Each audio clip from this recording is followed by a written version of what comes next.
రాజకీయాల్లో ఎప్పుడు ఏదైనా జరగవచ్చు. మనం ఊహించని ట్విస్టులు, జిమ్మిక్కులు కేవలం ఇక్కడే ఎక్కువగా జరుగుతుంటాయి. ఎప్పుడైనా ఆలోచించామా? తెలుగుదేశం పార్టీలో ఉన్న సీనియర్ నేతగా, సీనియర్ ఎంపీగా, సీనియర్ మంత్రిగా ఉన్న కేశినేని నాని లాంటి వ్యక్తులు జగన్ వద్దకు వస్తారని? ఎప్పుడైనా ఆలోచించామా? వైఎస్ జగన్ చెల్లె నేరుగా రాజశేఖర్ రెడ్డి బిడ్డనే షర్మిల గారే జగన్ అన్నకు రివర్స్ అవుతుందని? ఇవన్నీ జరిగినప్పుడు మరెందుకు రాబోయే కాలంలో ఇవి జరగవు అంటే ఖచ్చితంగా రాజకీయాల్లో ఏదైనా ఎప్పుడైనా జరగవచ్చు అనే దానికి ఉదాహరణలుగా మిగిలాయి ఇవన్నీ కూడా. తెలుగుదేశం పార్టీ పరిస్థితి ఇప్పుడు చచ్చిన శవం కట్టె కోసం వెయిట్ చేస్తున్నట్టుగా తయారైంది. తెలుగుదేశం పార్టీ గడిచిన 5 ఏళ్ళు పార్టీ కోసం కానీ, పార్టీలో పనిచేసిన చిన్న చిన్న కార్యకర్తల కోసం కానీ ఎప్పుడు పట్టించుకోలేదు టీడీపీ. కట్ చేస్తే ఇప్పుడు కేవలం రాజకీయాల కోసం, అధికారం కోసం మాత్రమే జనసేనతో పొత్తు, కాంగ్రెస్తో త్వరలో పొత్తు అంటూ ఇలా ఆలోచిస్తూ ముందుకు వెళ్తుంది. ఈ లిస్టులో తెలుగుదేశం పార్టీకి పనిచేసిన నేతలే కాదండి, ఏకంగా చివరికి సొంత కుటుంబ సభ్యులను కూడా పక్కన పెట్టేశారు నారా చంద్రబాబు నాయుడు గారు, బాలయ్య గారు. తెలుగుదేశం పార్టీని స్థాపించిన నందమూరి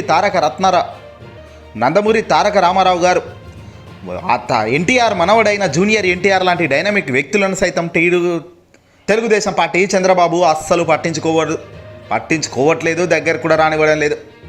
ఎక్కడ తన కుమారుడు నారా లోకేష్కు జూనియర్ ఎన్టీఆర్ వస్తే ఇబ్బంది అవుతుందో అన్న కారణంగా కనీసం జూనియర్ ఎన్టీఆర్ను దగ్గర కూడా రానివ్వడం లేదు. పోనీ తన పని తాను చేసుకుంటున్న వ్యక్తిని ఇబ్బంది ఎందుకు పెట్టాలి అని కూడా ఊరుకోవడం లేదు.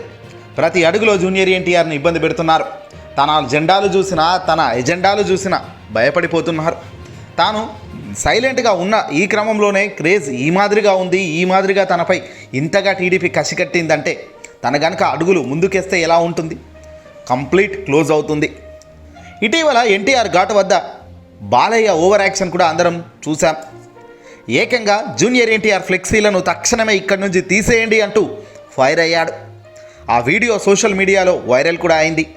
ఇక్కడే ఆ వీడియో సాక్షిగా బాలయ్య బండారం ఏంటో, నిజబుద్ధేంటో అడ్డంగా ప్రజలకు వెలుగులోకి వచ్చింది. రాబోయే కాలంలో జూనియర్ ఎన్టీఆర్ రాజకీయాలకు వస్తారా? అసలు జూనియర్ ఎన్టీఆర్ రాజకీయాలకు వచ్చే ఆలోచన ఉందా అంటే ఇప్పటికిప్పుడైతే మనం ఇలాంటి దానిపై చెప్పలేము. గతంలో వయసు చాలా తక్కువగా ఉన్నప్పుడు జూనియర్ ఎన్టీఆర్ ఓ మాట అన్నారు. ప్రెస్ మీట్ వేదికగా జూనియర్ ఎన్టీఆర్ ఇప్పట్లో రాజకీయాలకు రానని, ఆ వయస్సు, ఆ ఆలోచన విధానం, ఆ అన్వేషణ, ఆ అవగాహన అన్నీ వచ్చాక, అన్నీ నేర్చుకున్నాక బహుశా ఆలోచిస్తాను అన్నట్టుగా తాను మాట్లాడారు. ఇప్పటికిప్పుడు తనకు ఓన్లీ సినిమాల మీద మాత్రమే కాన్సన్ట్రేషన్ ఉందని క్లియర్గా చెప్పారు. ఇప్పుడు కూడా సినిమా ఫీల్డ్లోనే తాను గొప్పగా అగ్ర హీరో స్థాయిలో తాను నిలదొక్కుని అడుగులు వేస్తున్న క్రమంలో తాను మాత్రం తప్పటడుగులు వేయరు అనేది అందరూ చెబుతున్నమాట.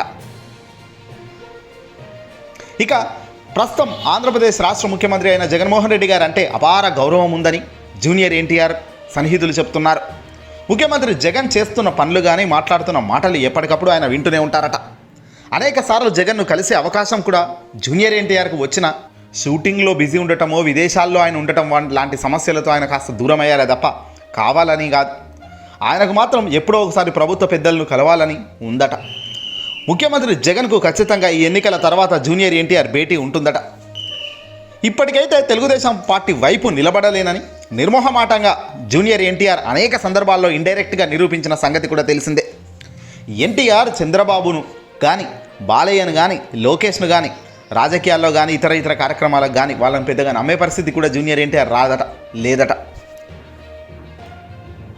వైసీపీలో ఉన్న పెద్దలు, మంత్రులు కొడాలి నాని, వల్లభనేని వంశీ లాంటి వ్యక్తులతో ఎప్పటికప్పుడు టచ్లోనే ఉన్నారు జూనియర్ ఎన్టీఆర్. వైసీపీ పార్టీ, జగన్ గవర్నెన్స్పై ఆయన మంచి ప్రశంసల వైపే నిలబడ్డారట.